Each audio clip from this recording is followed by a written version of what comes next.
Hi, grade 8 humanities students. It's Miss Wells and Mr. Robinson. Back after a weekend's absence. Apologies for last weekend. We didn't do this video, so now we have to catch you up on the last 2 weeks, which can be done. Can be done. The focus was on the 4 case studies, which led to our teal paragraph, the formative task that all of you did. And so, as a result, today we're going to talk about writing. Number 1, topic sentence. Simply put, and most of you did this quite well, it's your main point. Period. The topic sentence explains your paragraph in a nutshell. So a person should be able to read that sentence and say, I know what this paragraph is about. Question. Yes, Miss Wells? We saw some topic, some paragraphs that didn't have a topic sentence right at the start. We saw some quotes. We saw a little bit of style.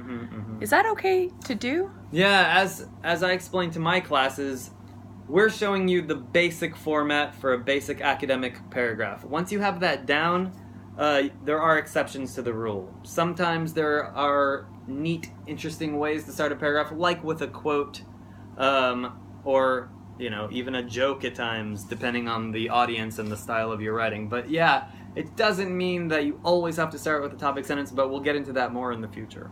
Cool. Number 2. Evidence and examples. Crucial. Okay, that's enough. Crucial to making your argument. And when I say making your argument, it means proving your topic sentence. You need evidence. You need examples. It's not good enough just to say, I'm a way better runner than Miss Wells. I have to prove.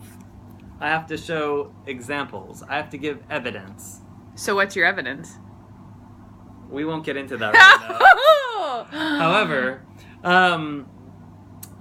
there's a couple notes as well about your evidence and examples. Number 1, you have to cite your sources. Now, we will get into this coming up soon a little more. I know all of you have experience with works cited pages and in-text citation. Not the most fun thing, but you got to do it, because when you get information from outside of your brain, you got to say where it comes from. Otherwise, you're stealing that information. And you don't want to be a stealer. No. Quotations can be powerful. Some of you guys threw in some quotations from experts or from different sources. That can be great evidence. Question. Yes? It's not really that hard to put in, you know, BBC article or the documentary that was done in 2014. It describes that. So would that count as citing my sources if I was writing something and adding that small little part at the beginning of my sentence? Well, now you're getting into the specifics of it. But you still need to have that source cited at the end of your... I was trying to help you guys out. Yeah, but Sorry. we didn't get into that yet. So no. We'll do that in the Some of us future. did. Some of us did. Finally, wait 1 sec before we move on to number 3. Sometimes in a paragraph, one example explained well, or one piece of evidence can be enough, but often you're going to need 2 or more pieces of evidence and examples to make your argument even stronger. Not always, but often. Okay, number 3, explanation. You can't just... Okay, it's cute.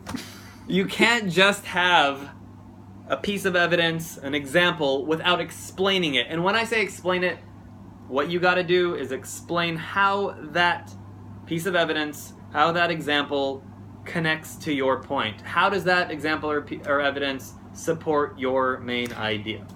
Even if it's obvious, even if you're like, well, you have to be a funny duddy not to make the connections, you need to be explicit. Meaning, in your writing, you need to say, this is important because of that. So it's better to be explicit, meaning explain. Is that what explicit means? Yeah, it means putting it out there. Putting it out there. So you're better off just putting it out there. Because we're reading it, and sometimes we get confused. Mm-hmm. Number 4. Hardest one. Linking sentence. Let's look at that again. One more time. Okay. Miss Wells got a little too much sun today. Linking sentence. Final sentence. And that is simply your summary statement, concluding sentence, that links back to your main argument, i.e. your topic sentence, more or less. Now, what we notice is that a lot of the time, students simply copy and paste, more or less, their topic sentence. Can you do that? Can you do that? Yeah, you can. Can you do that? You can. But is that interesting? Is that original? No. Does that really make someone say, this person has a well-developed argument? Not really. So could you... How do you do that? Yeah, I need help. How do you write a good, lasting, linking sentence, Mr. Robinson? Well, I mean, in our 5 for 5, since we're already up at 6 minutes, I don't really have time to go into too much detail here. Okay. But suffice it to say, we saw a couple examples of it in class. Often, you just gotta restate your evidence briefly, and often sometimes people say, why does this matter? In other words, your last sentence tells us, why should we care? You made your argument, you support it with evidence, now why should we care? That's what you should say in your last sentence. You know what I care about? We're matching the painting behind us. Sorry. Lastly! Number 5, moving on from writing, the state of nature. And when we talk about the state of nature, of course, it's because we're starting to talk about Enlightenment philosophy.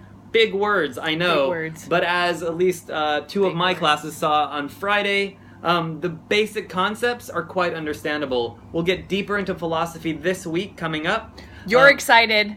I can tell. The state of nature is generally about what was life like before we formed communities, before civilization, and why did we come together to form governments? Why did we give up our power as individuals, our freedoms, and say, government, rulers... Rule us! Exactly. And we're going to talk more about how do we and how should we live. We should call this 8 for 8, because we're almost at 8 minutes! I think we should stop. Next week... philosophy. Ideas. That's enough. Okay. Okay. Bye.